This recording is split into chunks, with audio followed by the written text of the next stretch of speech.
Well, good morning, Missouri. It's an absolutely beautiful day here in Columbia, and I certainly hope your day is starting off in grand fashion wherever you are. It's State Fair season, and I've enjoyed visiting the Missouri State Fair several times this week. Last night, we welcomed in the Farm Families of the Year from every county. It was just a great event. The weather could not have been better for mid-August. It's truly fantastic. And here on campus, students are moving in and around town for the fall semester. I can remember back when I was a faculty member and I spent significant time in the classroom. Fall was a very exciting time. It was during that first class in August that I would welcome those new students to the course and make sure they were in the right classroom. So in keeping with that theme, welcome to our August installment of the MU Extension Engagement Third Tuesday webcast. If this does not match your class schedule, you may be in the wrong virtual classroom. This morning, I am honored to introduce Mike Crouch.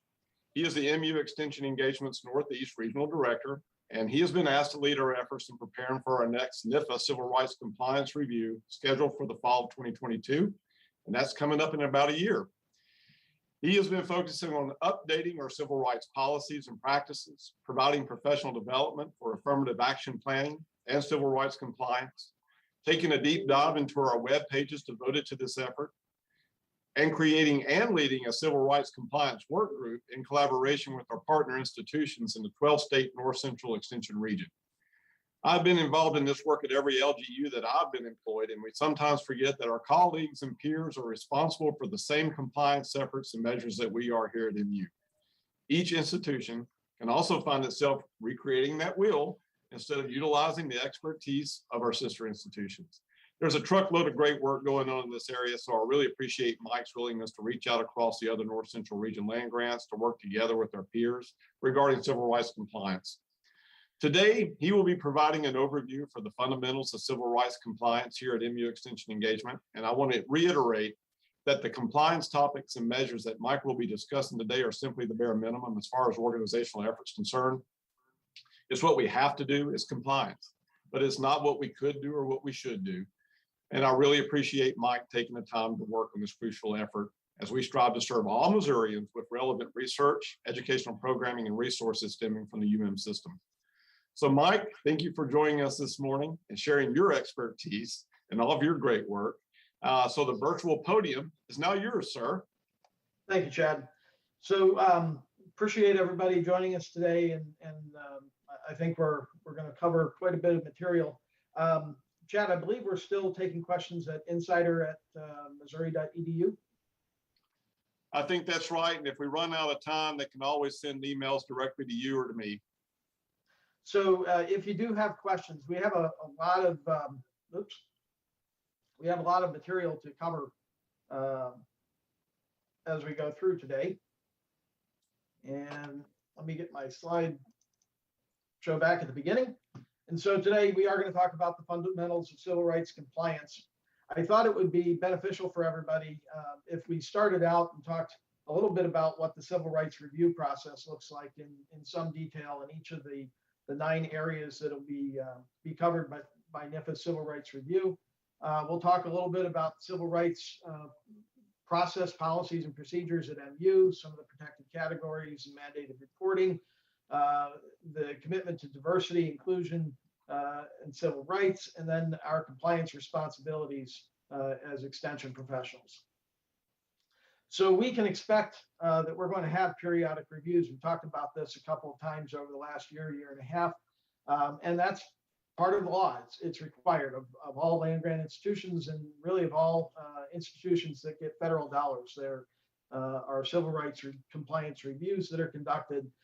For us, the 7 CFR 15 is the section of law that applies, and it says very clearly, in accordance with U.S. Department of Agriculture Civil Rights Regulations, 7 CFR 15 is the statutory reference. Any recipient of federal financial assistance, regardless of the amount, is subject to civil rights reviews. The primary recipient of federal financial assistance is responsible for civil rights administration where the primary recipient has extended the financial assistance to another recipient. So even when we're working with partners and we're expending dollars, we're responsible for the civil rights compliance. So I wanted to start with the organizational review areas. And the first key area, there are 9 areas that NIFA will be looking at when they visit our campus in about a year. The first is organizational capacity. They're going to be looking for some really basic things: a clear organizational chart, who is in what position and where, and who's responsible for what. Is there a designated staff member for civil rights diversity issues? In our case, that falls to me. It also falls to Callie Glasscock in HR. If you have questions about any of these issues, you can come to either one of us. Is there a clear point of contact, and do we have the resources we need to do the job? The communication between me and Callie, the organization, and our frontline faculty and staff and our administrative leadership, is there clear lines of communication? Are there written assurances of non-discrimination with subrecipients or partners? So one of the forms that we have in your civil rights file is an agreement that we use with partners that we do a lot of work with, that they will not implement any discriminatory practices, that they'll basically follow the same non-discrimination policies that we do, and that we don't have any discriminatory employment practices. The second area is civil rights knowledge and procedures. And it's a big part of the reason why we're doing things like this today. Has there been sufficient training for staff on civil rights requirements? You'll see in the coming days, months, weeks, and years that we're going to be doing more and more professional development around diversity, equity, inclusion, and civil rights compliance. Does our faculty and staff have access to the documents they need, the information they need? The procedures that we have for filing employment, program discrimination complaints, are folks aware of those and how that process works? Is there sufficient internal compliance reviews conducted? As we're going through summer and in the fall, we're going to see that at the county level, we're reviewing our civil rights compliance practices. Do we have the Injustice for All poster up? Is our civil rights file complete? Are we doing the things that we're supposed to be doing? The regional directors are going to be doing on-site visits as we go through the fall and into the end of the year. And so those are all part of our internal compliance review process and systems. Our advisory boards and committees. We have internal and external advisory boards and committees. Are they reflective of our local service population in terms of race, ethnicity, and gender? What is our selection process? How do folks get on these boards? Does that process encourage diversity and adequate representation of our service population? Are we representing our community with the committees, the boards, and the advisory groups that we have? And where we've identified issues that there are barriers to representation, are we working to dissolve those barriers so that folks can join these committees and be part of our organization? NIFA looks at this issue as a whole. So they're looking at the recruitment process through the composition and how those boards are utilized. And oftentimes, you can't force people to be on boards and committees, but you can have processes and procedures that encourage participation. And so when this particular review area is looked at, they're going to look and see what is our process, and are we undertaking efforts designed to have representation of all of our constituencies on our boards and committees. We may not be perfect, but if we have systems designed to do the job, we'll be okay. Program delivery, things like participants in clubs and activities and programs, are they reflective of the demographics of our potential service population? You might recall that over the course of the last year and a half, we've done some training around affirmative action planning and how that impacts our program delivery and what we're doing in our communities. And so that is part of making sure that our program delivery is meeting these compliance requirements. You'll note that an extension program, we're seeking parity. And an extension program is in parity when the participation of individuals of traditionally underserved populations reflects the proportionate representation in the population of potential recipients. The program will be considered in parity when its participation has reached 80% of parity. What do our recruiting efforts look like? Are we successful at increasing or maintaining parity? Do we recognize when we're not in parity? And are we taking steps to mitigate that? How are we addressing existing shortfalls? Are our clubs integrated? Are clubs, activities, programs open to all individuals, regardless of race, ethnicity, gender, and disability? And frankly, do folks understand that our programs are open to all individuals? The fifth area for review is data collection and integrity. We collect the reg data, the race, ethnicity, gender data for all of our programs and activities. Do we have an adequate system for collecting and maintaining that data for all of our programs and activities, and does that work? And we do. We collect that data through a couple different systems, through CVent when folks register in CVent, my extension, other places where we're collecting that reg data. Is the reg data analyzed against census data? So again, going back to that exercise for affirmative action planning, are we looking at our actual program results in relationship to the information that we uncovered when we reviewed census data and developing our affirmative action plans? We asked participants to self-identify their data, their race, ethnicity, and gender. This form AB 2106 is an accepted version of the form that NIFA has created for use in extension systems. Our systems replicate that form, and that's acceptable too. You're not required to use this form. We have systems and processes that get us where we need to be.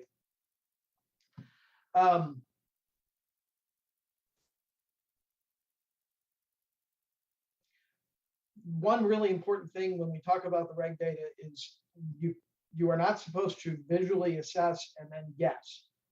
If somebody says that they don't want to respond, they can be put in the category of unknown or unidentified. Do not make assumptions about who is in your program room.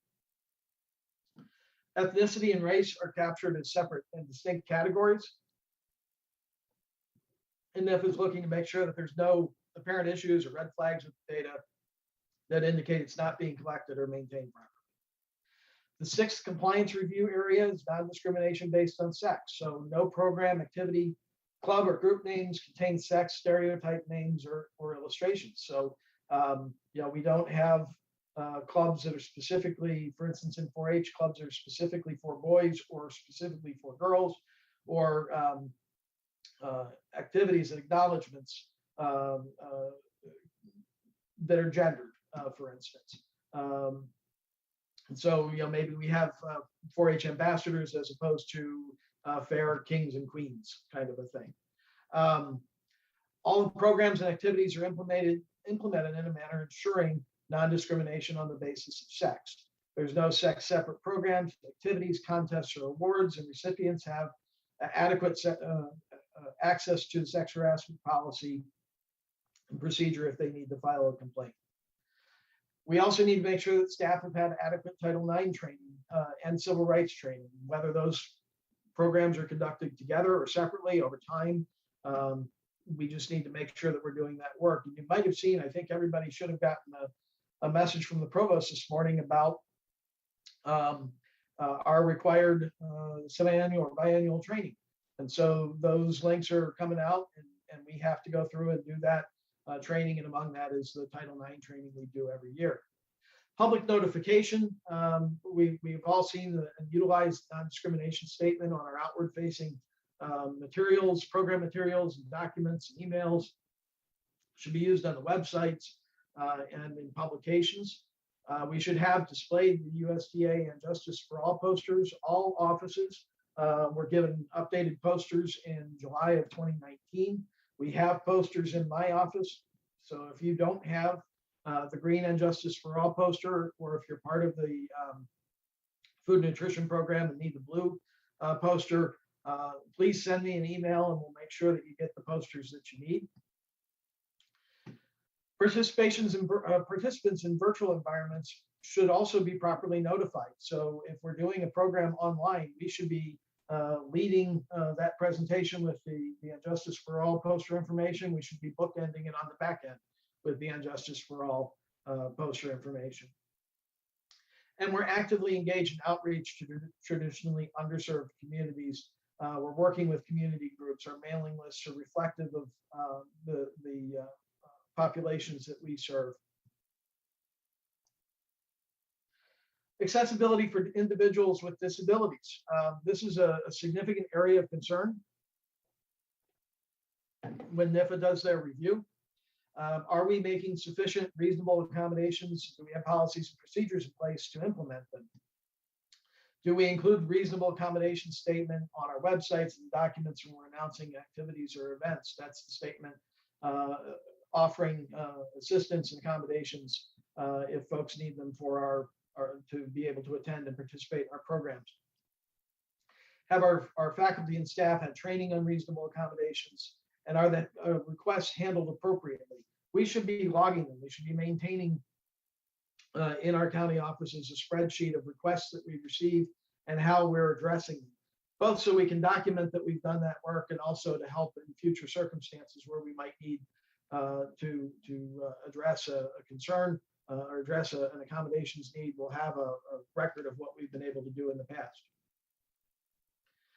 Are we considering barriers for individuals who have disabilities in our programs and activities, how we're conducting them? Do we think about the facility that we're working in? Are we making sure that people, for instance, who need wheelchair access have that wheelchair access when they attend our programs? And language access. This is an area where I've spent a great deal of time over the last year. We have folks who speak many languages across the state of Missouri. English is not always the first language. English is not always an optimal language for folks to use. So we're actively working on our limited English proficiency plan and resources.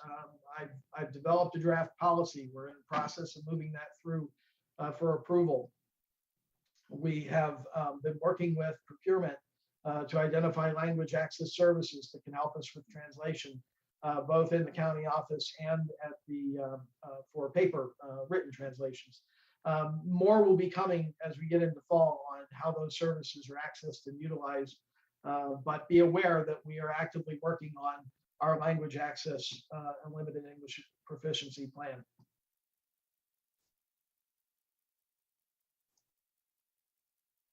So we're going to transition. Those are the 9 review areas. I thought that it would be good to start with that so that you have some context for the civil rights policies and procedures within the university. Those are the areas that NIFA is going to review.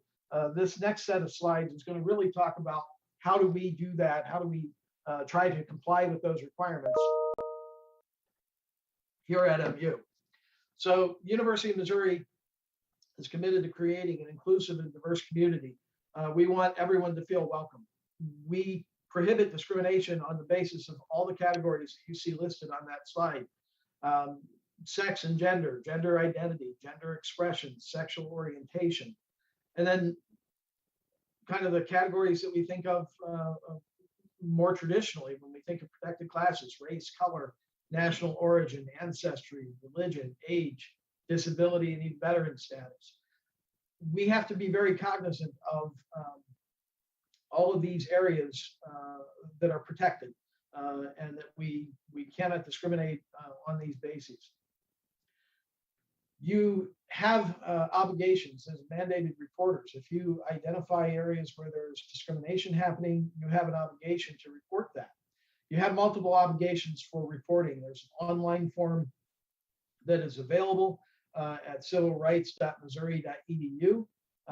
You can phone, I just noticed I left the area code off, so you can phone at 573-882-3880 and contact the office directly via phone.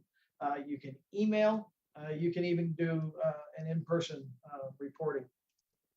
So the key here is that there are multiple avenues for you to report concerns or complaints that you might either have yourself or that you may be the recipient of. Somebody may come into an office and say, hey, I have this concern. I feel like I was discriminated or I wasn't able to access this program, and you need to know how to deal with that. Again, as a reminder, you're mandated reporters.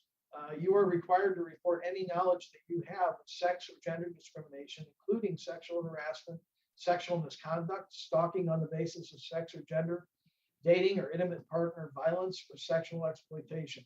If you have any questions about your obligations, contact me, contact Callie Glasscock or your regional director, and we'll talk you through that. But the bottom line is that you have mandated reporting obligations.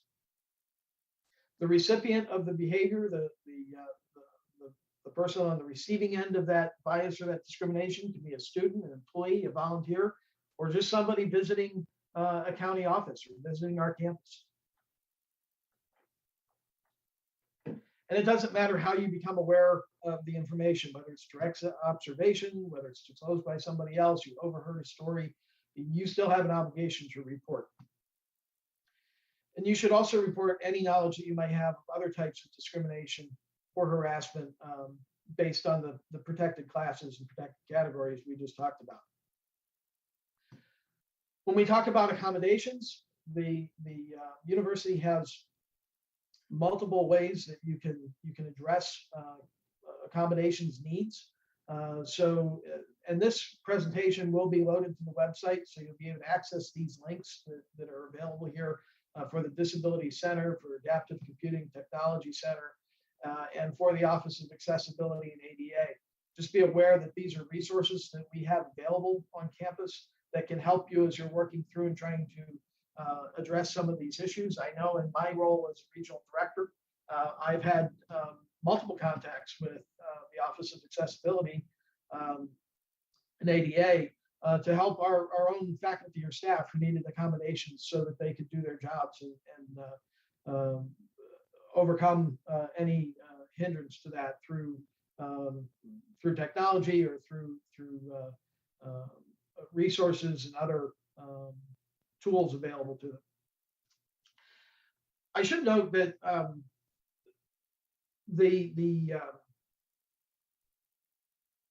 the concept of civil rights compliance, diversity, equity, and inclusion, these are big, broad categories. There are several different offices on campus that have, for lack of a better way to put it, jurisdiction, or it's, this is what this office does. So, for instance, Lisa Barnum at the Title IX office is a great resource for us.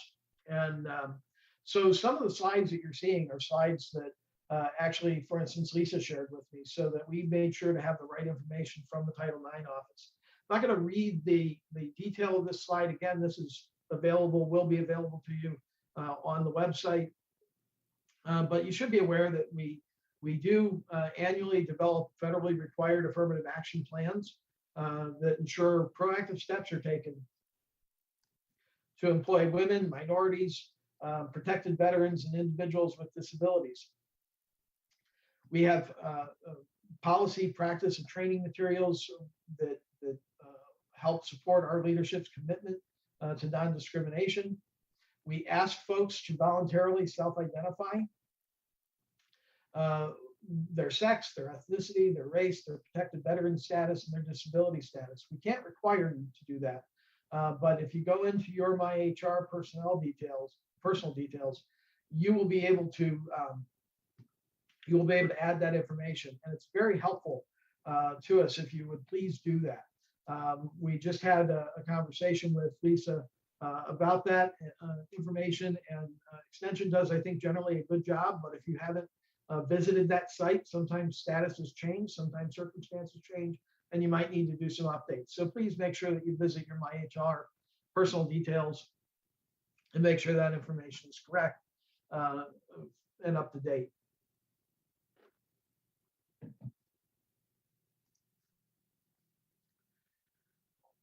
When you look at your civil rights file, you'll see there are often, you'll see listed different statutes and materials related to those statutes. The Federal Affirmative Action Employment Regulations cover 4 protected groups under 3 different regulations. And these regulations,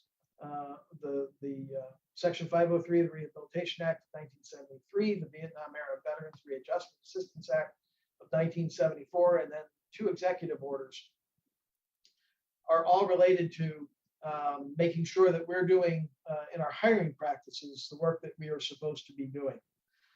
You should have copies of these documents in your civil rights file. MU Extension has, as does the broader university, a significant commitment to diversity, equity, inclusion, and civil rights compliance. Part of that effort started in 2019 when Vice Chancellor Stewart started EDIC. This Equity, Diversion, Inclusion Council is made up of representatives from on and off campus, faculty, staff, administrators, and stakeholders. And when we're doing this work, there's two sides to the same coin. One side is kind of cultural, programmatic, and one side is really nuts and bolts compliance. If you take the work that I've been doing in compliance, that's the nuts and bolts work. The work that Dwayne James and his EDIC Council is doing, that's really kind of addressing some of our cultural issues and the things that we're trying to do that really embed this awareness and this commitment in everything that we're doing. So we do want the values of MU's inclusive excellence framework embedded in the work that we're doing. And we need to demonstrate an unwavering commitment to growing and sustaining a diverse and inclusive learning, living, and working environment for all Missourians. This is very important work. And as Chad said at the beginning, this presentation today, while lots of slides, and I do apologize for that, it really just scratches the surface on our obligations. This is kind of covering the minimum of the work that we need to do. As members of faculty and staff with MU Extension, we have various responsibilities in administration and operations, program planning and program outreach, and in our employment processes, practices, and hiring, promotion, and that sort of thing. On the administration and operations side of the equation, we need to know how to handle our civil rights complaints. Everybody is encouraged to report incidents to our Office of Civil Rights Title IX office. Again, there are multiple avenues that you can go through to report, whether online, via email, or by phone. The resources and the services that we provide, our programs are available to everybody on non-discriminatory basis to all faculty, staff, and clientele. We're doing work now through presentations like this, through our training on affirmative action planning, to make sure that we're doing some professional development that will help assure that we're complying with the requirements that NIF has laid out for us in our work. It is really important, again, make sure that you pay attention to your emails today, because I know I saw that email just this morning from the provost's office about the annual training.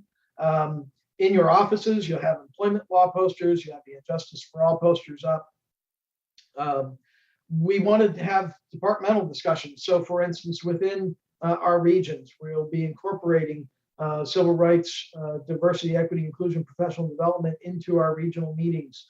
And there will be other additional professional development opportunities that EDIC will do. For instance, like the fireside chats that EDIC was doing through the spring. Those are very important, great opportunities for professional development and interaction that help us in this work.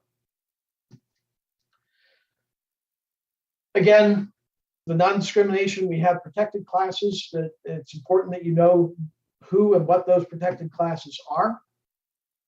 Our non-discrimination policy applies to all phases of our employment process, our admissions, our financial aid programs, and all other aspects of our educational program and activities. So this policy weaves through everything that we do.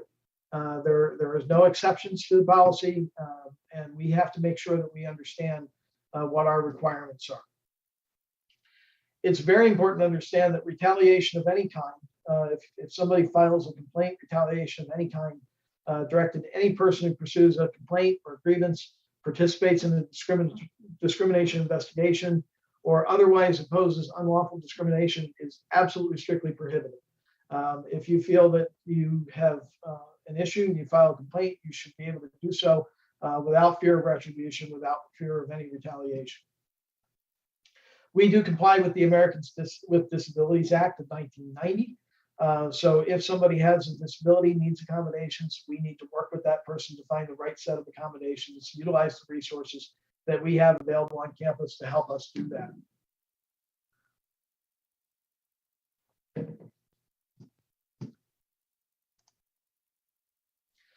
The Injustice for All posters are part of our public notification plan. And so again, we need to make sure that these are displayed. If you do not have the Injustice for All posters displayed in your office, and these should be displayed in all publicly accessible spaces. So, you know, if there's a meeting room, it should be posted there. If there's, you know, a publicly accessible lobby or entranceway, it should be accessible there. Basically anywhere where the public has access. The green poster applies more generally. The blue poster is what we use in our food and nutrition programs. We talk about program planning, program outreach. We did that affirmative action planning last year. We'll probably, as we get to time to do our plans of work, we'll start talking a little bit more, refresh our memories on the affirmative action planning. But that process is not limited to just our plan of work or our program planning. It goes to our advisory and planning committees. We need to be keeping track of who's on those committees. We need to get the reg data for those folks. We need, again, to document our process for selection of committee members and make sure that our selection process allows us to have diversity on our committee, and our committees are representative of the communities that we're serving. You want to have the minutes of meetings available and include the annual civil rights notification in those minutes. And again, monitor the committee composition to make sure that we are to the greatest extent possible balanced by race, ethnicity, and gender. I think it's important to note that we will not have perfection on these things. You know, we understand that you know, there's only so much we can do, but we have to have the processes and procedures in place that encourages full compliance. When you are doing communications about programs or activities, upcoming events, you know, those communications should be free of bias. Think about the flyers you're putting together, for instance. Think about the images, the pictures that you're using on those flyers. Do those images and photos reflect the diversity of the community that we're serving? Our delivery methods promoting and encouraging underrepresented group participation. You know, it's one thing to tell folks that we're having a program. It's a different thing, an entirely different matter to make sure that those folks know not only are we having this program, but you're welcome and we want you to join us. We want you to be a part of this. The materials and the curriculum, do they encourage proportional representation? Are we striving toward parity? And is it program content that encourages all community participation? Or, you know, have we created a program that really focuses solely on one particular group of people? We do collect the data with each program, and each year we run reports to see, you know, what is our actual audience participation. You need to make sure that when you're collecting the reg data, that race, ethnicity, gender data, that the data being collected reflects the actual participation in the program, not necessarily the registrants. It's what we're concerned with there is the actual people in the room. Who were they and what was that demographic data? So what is the role of our faculty and staff? Well, you know, complete the required annual training, integrate civil rights, equity, diversity, inclusion goals in all of your program planning. We need you to collect the data, report on educational programs, the impact those programs are having, community initiatives and other achievements and accomplishments that reflect back how we're serving these diverse audiences.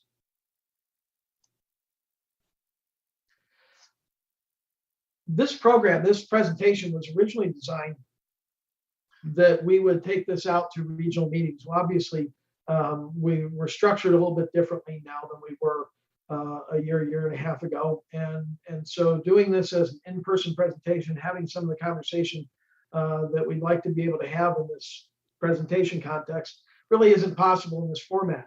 But what I do ask you to do is talk with your colleagues in your office, talk amongst yourselves. What does communication free of bias look like? How do you achieve that? How do you reach these audiences? How do you expand your connection with underserved populations in the counties and the communities that you serve? Communication that's free of bias is communication that's free of gender bias. It's not targeted to only men or only women. You're using the anti-discrimination statements on all of your promotional materials, program brochures, media, and program materials that are outward facing. So, anything being distributed to the public. We do have two versions of the non-discrimination statement. We have a long form version, which you saw at the beginning of the presentation. We have a short form version as well. Depending on the nature of your materials, one or the other may be better suited. Ideally, we're able to use the long form version, but if you have limited space to work with, the short form version is also acceptable. All of our program announcements and event announcements carry the accommodations for persons with disabilities statement. So we want to make sure that that is always there. And we want to make sure that we're reviewing the groups that we're working with on a regular basis to make sure that they are complying with our non-discrimination policies. If you have a sense that there is a concern there, then you need to investigate it. We need to talk and see what the best path forward is. Because again, the groups that we work with have to comply with the same non-discrimination policies that we have to. This again is that non-discrimination statement. These statements, both the short and long form versions, will be available with the presentation when it's posted online.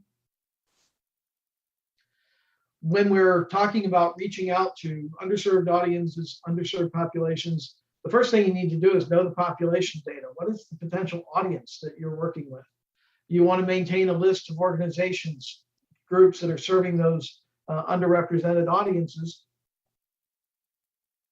and make sure that they're aware of the work that you're doing, the programs you're having, and leverage those relationships to help reach those folks and bring them into our programs. Use public notification, use a public notification plan for programming that's designed to reach underrepresented groups. For instance, you may have a large Spanish-speaking population in your community, and there may well be a Spanish language newspaper that serves that population. That's a great place to advertise your program information so that you're reaching that audience through a communication mode that they utilize. Social media can be leveraged to do that as well. And then you want to make sure that you're carrying out all reasonable efforts to reach underrepresented audiences and document those reasonable efforts that you've undertaken. So one of the things you want to do, again, work with your colleagues, talk with the folks that you interact with, make sure you understand who the underrepresented audiences are in your area and who should you be reaching out to. And then when we talk about reasonable efforts, you have to know what constitutes all reasonable efforts. There are really three key things.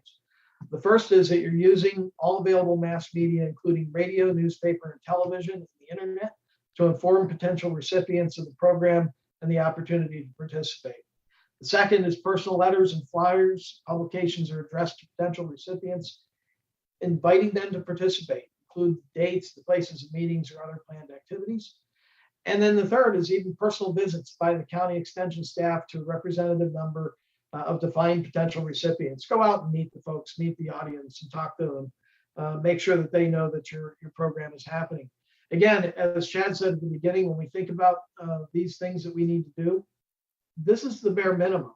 There are ways that we can reach out to the different folks that are in our communities that exceed just these three, but this is the minimum. This is what NIFA will look at when they consider whether or not we're undertaking appropriate, reasonable efforts to reach these underrepresented and underserved audiences.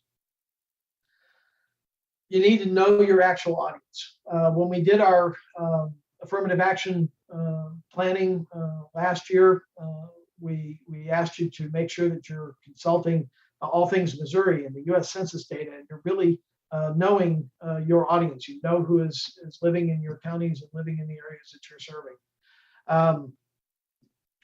We have to make sure that we are meeting our obligations and our commitments regarding equal opportunity and affirmative action, and that we're reinforcing and reviewing that with all of the groups and the clubs that we are working with every year. We need to make sure that we're educating not just ourselves about our civil rights compliance, diversity, equity, and inclusion commitments, but the clubs and the folks that we work with are doing so as well. We talked about all reasonable efforts. Make sure that you're doing those things and that you're documenting that you've done those things.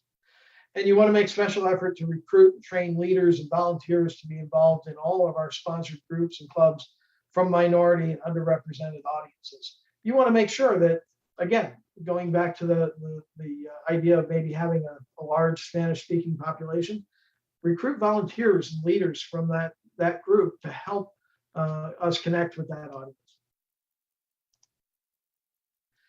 Document. We need to make sure that we're collecting data, we're getting it into the right system, that we're reporting, properly reporting program participation. Again, not just registration, but who's actually in the seat, who's actually participating in the program. We've documented our reasonable efforts. We're pulling and reviewing our participation for civil rights compliance on an annual basis, and we're looking at that when we're doing our affirmative action planning and making sure that we look at, how did we do last year in comparison to our plan, and how are we going to address deficiencies that we found.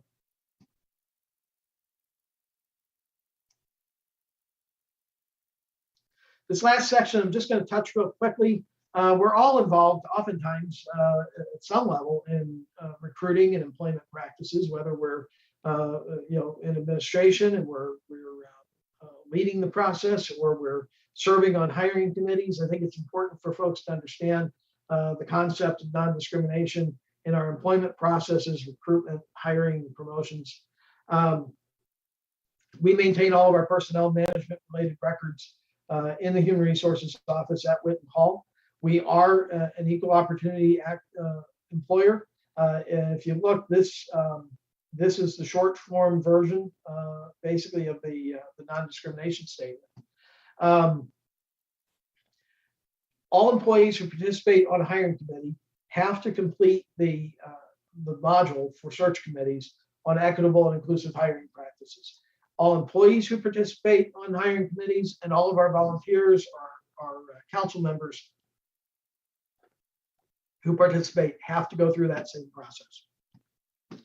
I think at this point, we've talked about what the civil rights review categories, what the areas of concern, what the areas of review are. We kind of had an overview of sort of the fundamental practices, right? As we go forward, we're going to be incorporating more and more professional development opportunities around civil rights, compliance, diversity, equity, and inclusion. We'll be doing that work through EDIC. We'll be doing that work through myself. Sarah Traub is going to be helping with some of that work. So I think the most important thing that we walk away from today understanding is that this is an important component of the work that we do. You are going to be given greater opportunities for more professional development with this, and we encourage your participation in those professional development opportunities. So with that, Chad, I think we've got a few minutes left for some questions, if we have any.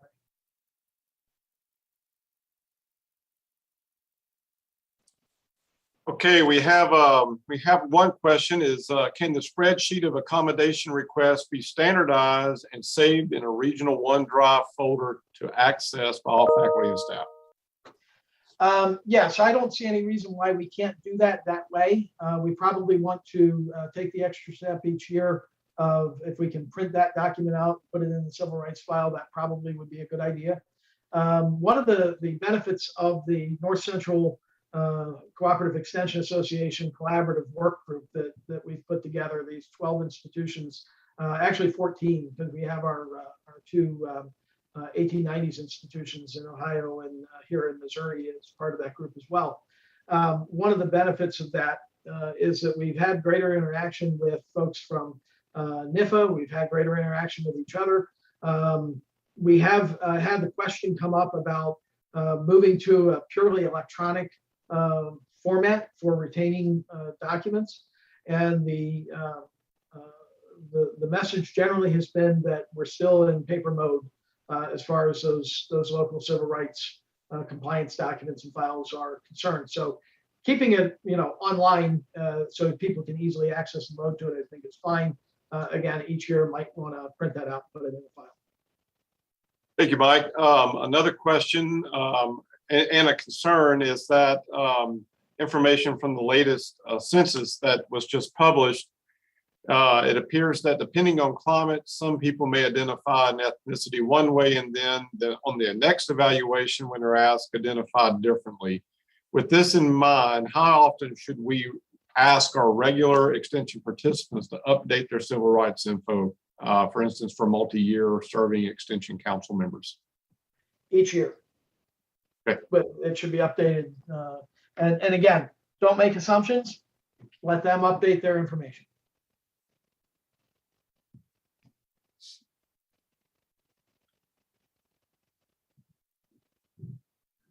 Okay, here's a question about documentation for perhaps not meeting the rules of compliance. For example, a female-only queen contest at a county fair. In my counties, there are not 4-H and they are not 4-H entitled, but do exist through county fairs. I think this is this can be a struggle, right? The county fair associations, there are traditions associated with some of these things.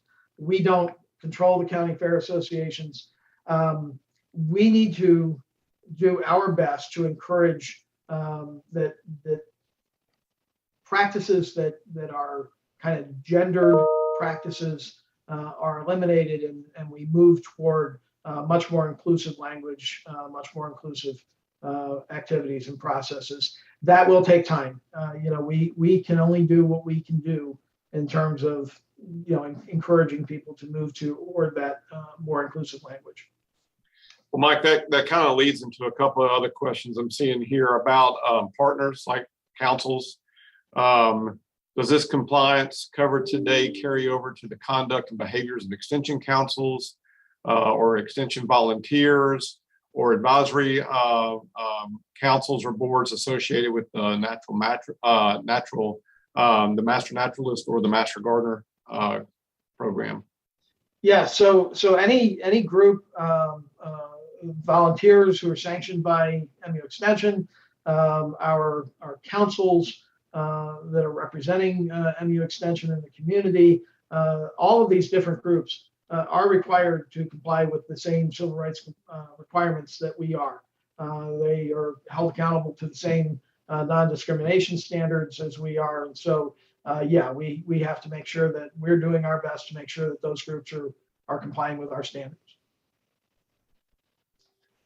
Okay, yeah, there's a couple of questions about county checklists for civil rights compliance. And there's also requests to have this PowerPoint available, perhaps with some of the complaint forms inserted and the Justice for All posters inserted into the slides as well. So we can work on getting this as a resource.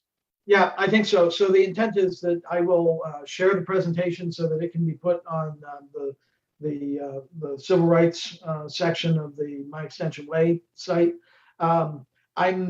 I would rather have the links to forms as opposed to having the forms embedded, because the forms do sometimes change. So if we keep the link fresh, then the link will get to the right form. As far as the civil rights file checklist, yes, we will have that posted. The delay in that, frankly, is on me, and I apologize for that. But there are some policy pieces to that civil rights checklist that I need to dot some I's and cross some T's on, because there are going to be some updates to a couple of those policies as we move forward in 2022. And I need to make sure that the information that we post is accurate now and in the future. All right, we have another question about the Justice for All posters, about the blue and the green posters. will more be sent out from central, or should they have a place to go download these and print for themselves in their office? So I believe right now there are links to the posters on My Extension Way, so they can be downloaded and printed. The key is that there are size requirements. I believe the posters are required to be 11 by 17. So an 8.5 by 11 version, for instance, posted in the office isn't going to meet the requirement because it's not the right size. So you need to make sure that we're posting the correct size of the poster. I believe that the blue posters, I believe the Food and Nutrition Program obtained and sent out to all the food and nutrition folks copies of the blue posters. We shared posters with all the regions in July of 19, but some offices move, things happen, posters fall down and whatnot. So if you have a situation where you need either a blue or a green poster, and for whatever reason you can't get it locally, let me know, and I'll work with your regional director. We'll make sure you get what you need. Well, fantastic, Mike. I don't see any more questions coming through on the feed. Obviously, anyone can email me directly or Mike directly with questions. So I just want to thank you for this great update on the ins and outs of compliance and where we can locate and utilize many of the civil rights compliant resources, like the slideshow that you presented today. And thank you for all that you are doing, and others like the EDIC Council, and to help us straighten the ship going towards this effort. It's crucial to note that this is all of our responsibility to keep this at an accessible level, not just councils and that are looking at this, and not just individuals that are looking at this, but it's also all of our responsibility. And again, you are welcome to email us directly with questions, concerns, or ideas to help enhance our efforts around compliance. And so just look forward to this journey. And thank you, Mike, so much for your presentation today. And any last words? I don't think I have anything super genius to say, Chad. The one thing I do want to emphasize is that we're not perfect. I know, having worked on this for the last year or so, we're not perfect. There's some things we do very well. There's some things that we have some opportunities for improvement. Language access, limited English proficiency is a place where we definitely have some work to do. But I think the most important thing for folks to understand is that right now we're not looking for perfection. We're looking for effort, and we're looking for sustained drive toward compliance. And if we can demonstrate that we are doing the work that we need to do, and we are striving toward that substantial compliance, we'll be in good shape. All right. Thank you, Mike. And that's a wrap for the August installment for our webcast. Until next time, stay safe, enjoy the rest of your day, and enjoy the rest of your summer as we move into fall. Have a wonderful afternoon. Thank you.